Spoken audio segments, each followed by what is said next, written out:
It's time now for This Is Life with Rob McGowan. How we live always changes the world around us.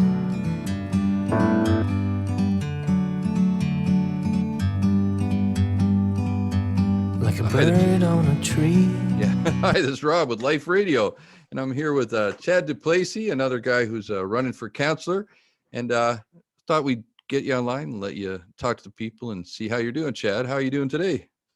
I am doing well. I'm happy to be here, happy for the invite. Are you getting worn out yet from all the campaigning? I'm a little tired. It's been busy, like just the nature of kind of wrapping up at City Hall. There's been a lot of kind of some zoning hearings happening, like regular business that has to keep happening. So we've been doing 3 nights a week while campaigning at City Hall. So it's a little tiring. Yeah, no doubt. Oh, for sure.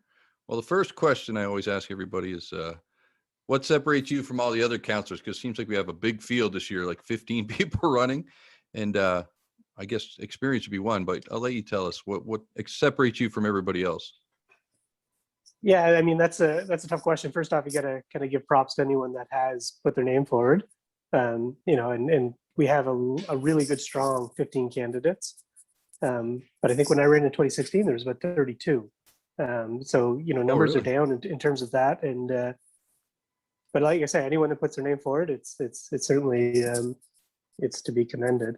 In terms of separating me from other counselors, I think my perspective is just slightly different. There's some other counselors that are of a younger demographic, but I have 3 young kids at home, and we really are kind of living that, trying to make that work in Miramichi. And ultimately, that's the economic engine that we need for our city is young families that are making money and spending money and deciding to raise their families here.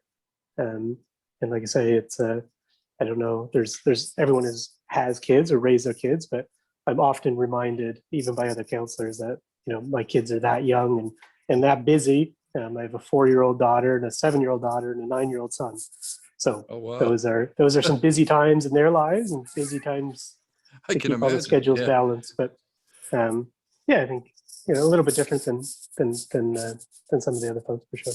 So when it comes to like economic development with what you guys are doing and going forward, what's your plan for the future? What do you see as the best way to go forward for Miramichi and getting more jobs and growing the city? Yeah, we need more people. Like you say, the economic engine of families is a real thing, and we have that demographic, my demographic. We don't have it in Groves, and we don't have a whole lot of that comparably to the older retiree generation.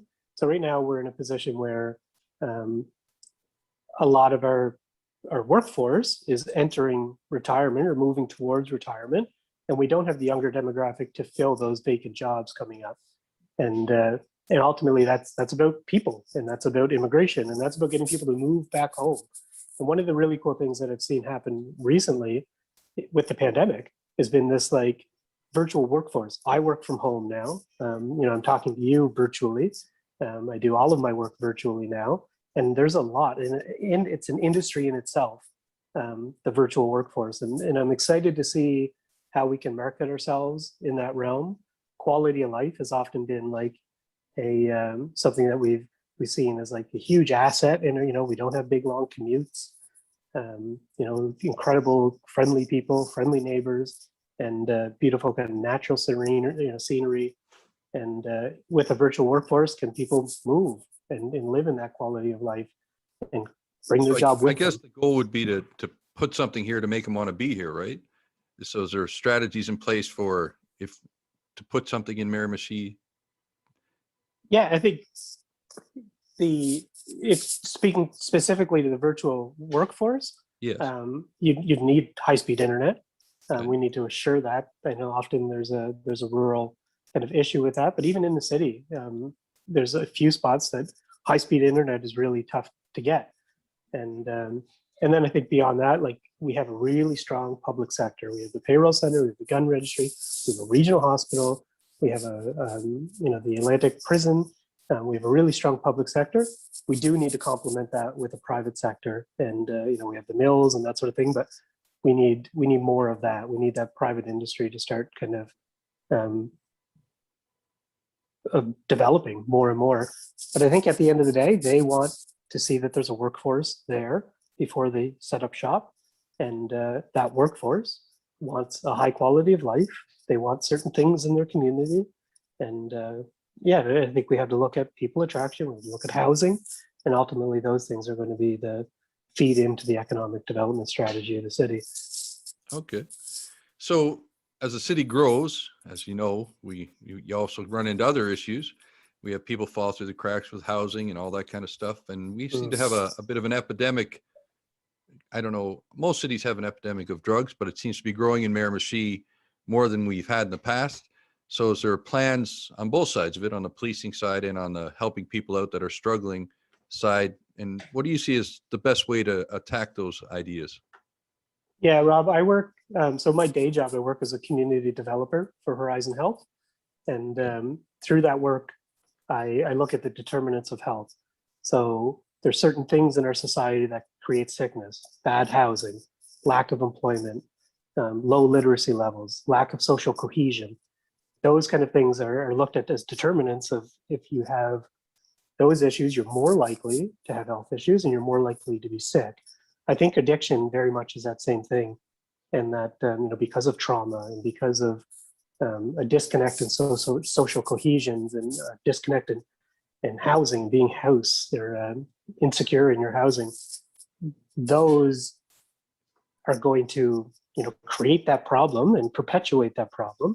Not to say that that there aren't kind of solutions to address kind of what we currently have, but ultimately it's a matter of solving some of those social problems like housing and social cohesion, and then building up our nonprofit sector is huge, right? Like we need housing programs that can get people into it. We don't have we don't currently have a men's homeless shelter, so getting people off of the streets at night into a shelter, surrounding them with services, taking them into transitional housing so maybe they can get their own apartment, getting them hand holding and helping people to get the help they need with therapy and that sort of thing.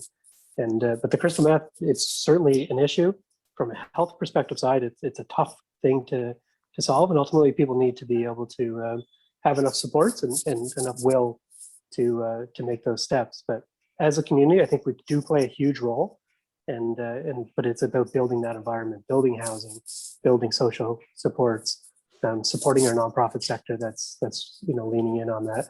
And then on the enforcement side, it's certainly part of it, right? Like we initiated the Street Crime Prevention Unit, which are plainclothes officers that are really trying to look at that kind of that street level, getting the drugs off the street. That's part of it, but that's not going to solve it. And I think the police chief would agree with me that it has to be some social supports, and it has to be kind of a health perspective and a trauma-informed lens in how we tackle this.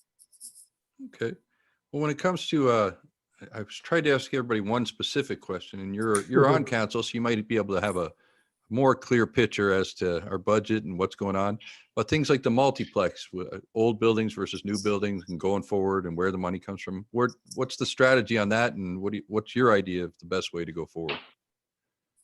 Yeah, I think we certainly need it. We've made some breakthroughs recently, being able to enter into funding agreements with the federal government. Previous that we needed to have the province as a dance partner on the project, and they don't necessarily need to be involved. Hopefully we do get them involved. Hopefully they are funders at the provincial level and the provincial government. But some legislation has changed, and some maybe not legislation, but programs have changed in that the federal government can be an investor into a multiplex as a municipality, and we can partner on that. So that does open the door for a project. I think the project certainly needs to be viable. I think the rose-colored glasses and the dreaming had taken place, and I think ultimately we were kind of chasing that Cadillac.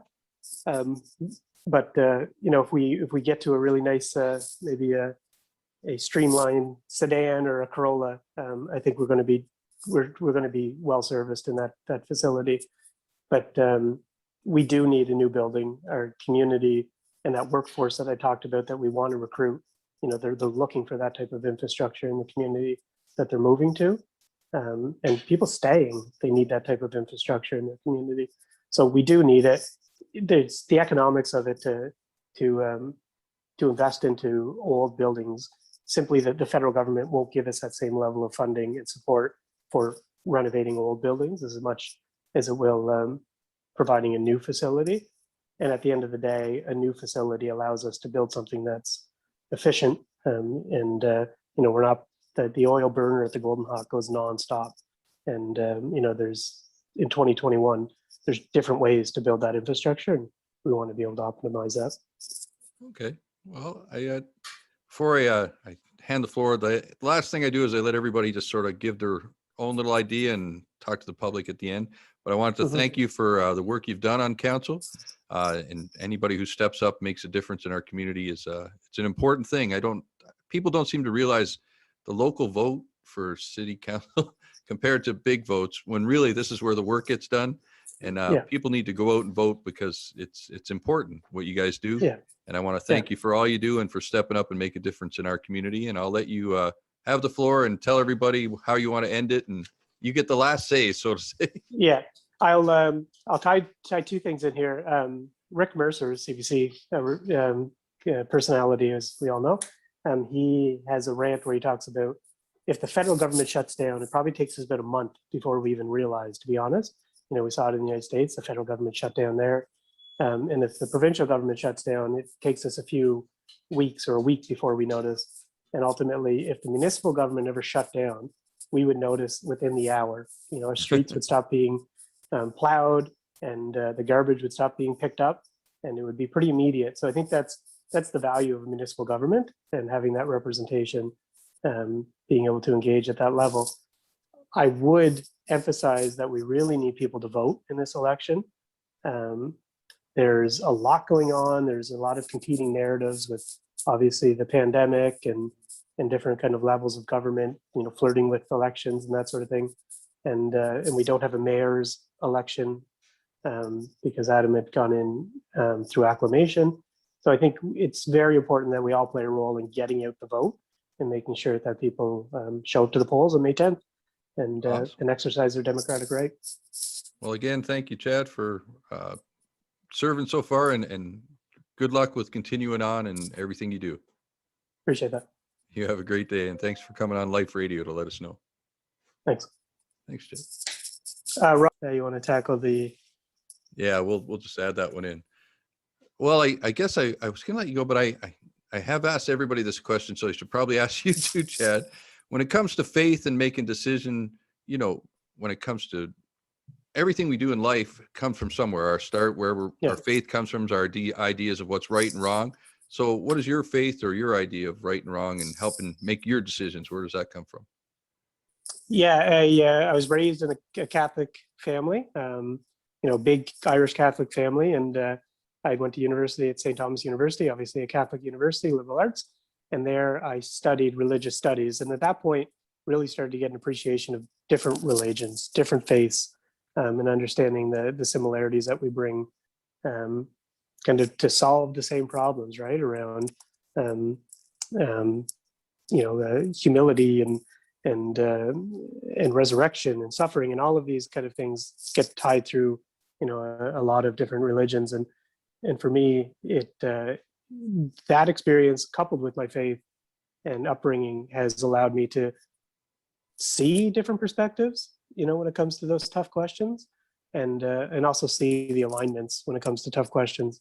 So I think in those themes of resurrection, I think I pull on quite a bit of, we were down and out in 2008 when the mills closed, and we're building back. And I think we're well positioned to continue to build back and to be stronger and kind of and pull together. And also those themes of kind of suffering and always looking out for the most vulnerable. I do it with my work as a community developer, and certainly at City Hall, try to listen very keenly to the folks that are unrepresented, and maybe the most vulnerable, right? And so I think I had to thank my parents and thank my grandparents and all of that for that kind of thing, and making sure I went to church as a kid. And then during the pandemic, it's actually been an opportunity for our family to get back to spirituality. We tune in kind of every Sunday with all the virtual kind of services that are going on, and we almost like channel surf a little bit with the family, and it's kind of neat. And so again, I want to keep kind of an open mind to faith and religion, but we are a faith-based family, and but we're channel surfing a little bit, to be honest. Yeah. Well, that's awesome. Well, I want to Yeah. thank you again, Chad, and best luck to you in the future. I'm sure Appreciate we'll that. talk again after this all gets done anyway. Yeah, that's great. All right, Chad. Thank you.